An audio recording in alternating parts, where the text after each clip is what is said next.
The air in Buriram doesn't just blow, it burns. At the Chang International Circuit, track temperatures are soaring toward a predatory 55 degrees Celsius. In these conditions, a MotoGP bike isn't just a machine, it's a ticking time bomb of thermal limits. For Yamaha, the 2026 Thailand Grand Prix was supposed to be a celebration of their new V4 era. Instead, it became a furnace that exposed a fractured garage. As the sun beat down on the paddock, the onboard cameras captured a sight that sent chills through the Yamaha hospitality suite. Toprak Razgatlıoğlu, the man they call Stoprak for his gravity-defying late braking, was missing his marks. Not by inches, but by meters. He ran wide at turn 3, his head shaking in visible disgust. He blew past the apex at turn 12, the bike bucking under him like a wild animal refusing to be tamed. When he rolled back into the garage, he didn't look at his data. He didn't look at his mechanics. He stared straight ahead with a cold, piercing intensity that told the world one thing: something inside the Yamaha YZR M1 was fundamentally broken. And as the garage doors slid shut, the first whispers began to circulate. This wasn't just a technical glitch.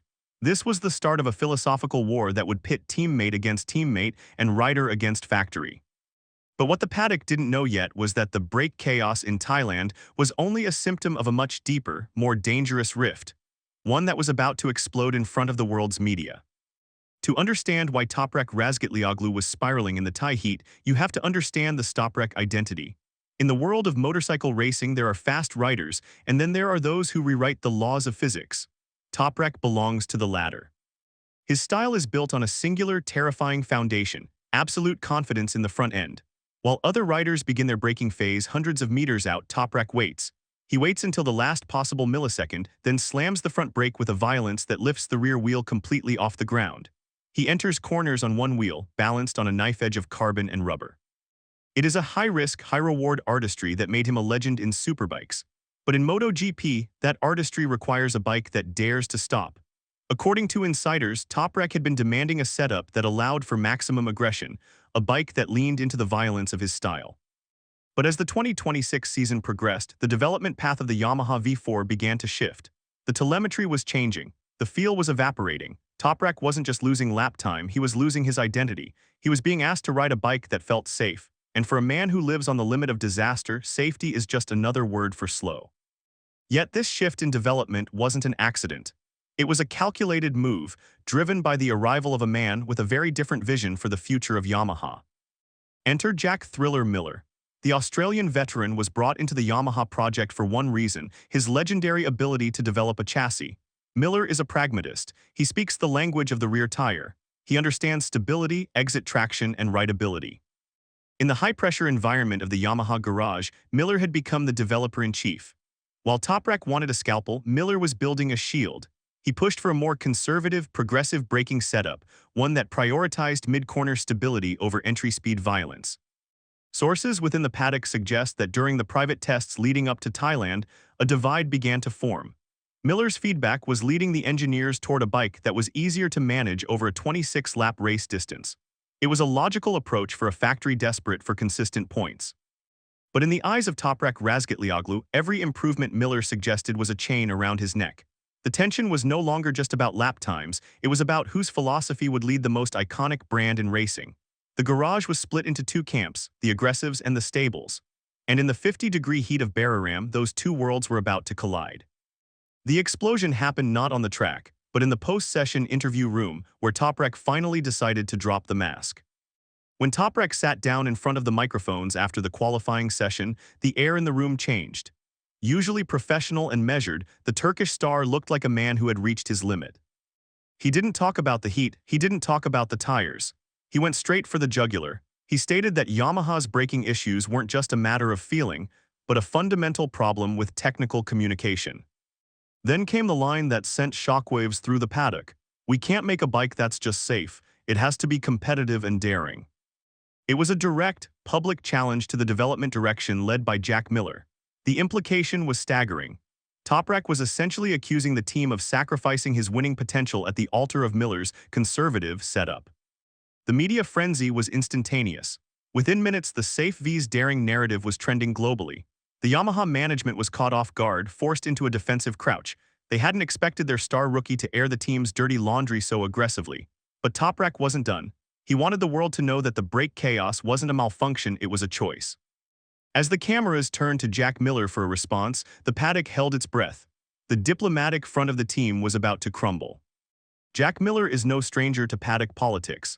He has survived the shark tanks of Ducati and KTM, and he knows how to play the media game. When asked about Toprak's comments, Miller chose his words with surgical precision. He offered a diplomatic response, stating that every rider has their own style and the team was working to find the best compromise for everyone. But those who know Miller saw the signs. His body language was rigid. His eyes remained fixed. He mentioned, almost as an afterthought, that stability is key in conditions like Thailand. It was a subtle, icy rebuttal. In Miller's world, Toprak's daring style was a liability in the heat, a recipe for crashed bikes and 0 points. The compromise Miller spoke of was, in reality, a battle for control. Behind closed doors, the atmosphere was even more toxic. Engineers were seen having long, animated discussions with both riders, trying to bridge a gap that was appearing increasingly unbridgeable. Data logs showed that the safe setup was indeed more consistent, but it was also significantly slower in the hands of a rider like Toprak. Yamaha was facing a nightmare scenario. They had 2 elite riders who required 2 completely different motorcycles. And then came the sprint race, the moment where the technical theories were put to the ultimate dangerous test. The lights went out for the Buriram sprint, and the tension reached a breaking point. From the first lap, it was clear that Toprak was fighting more than just his rivals. He was fighting the very machine beneath him.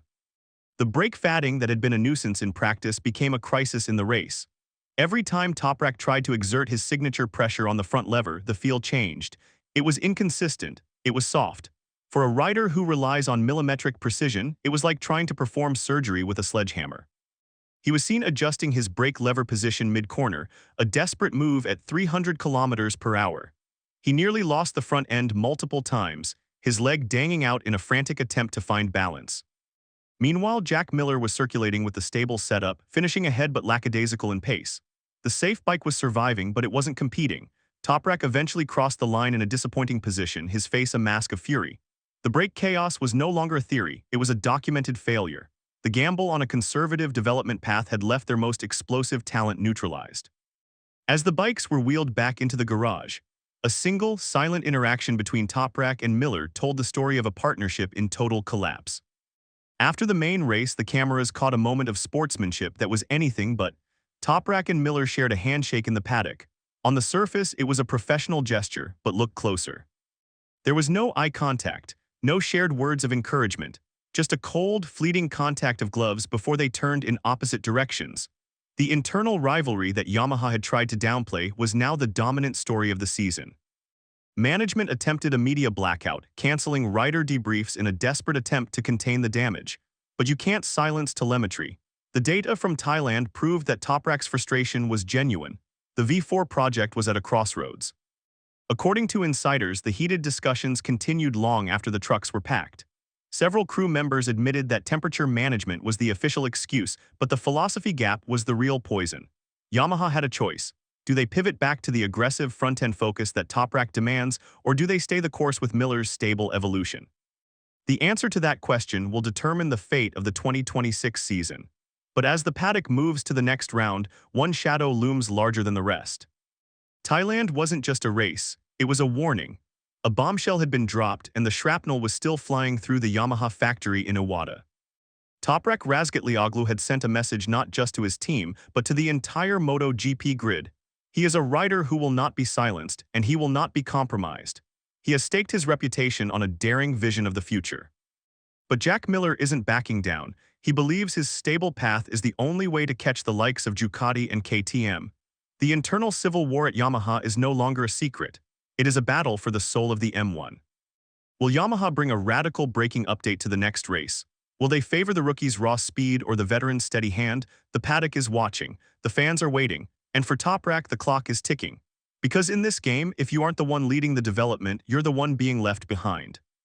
The brake chaos in Buriram may have subsided, but the storm inside Yamaha is only just beginning.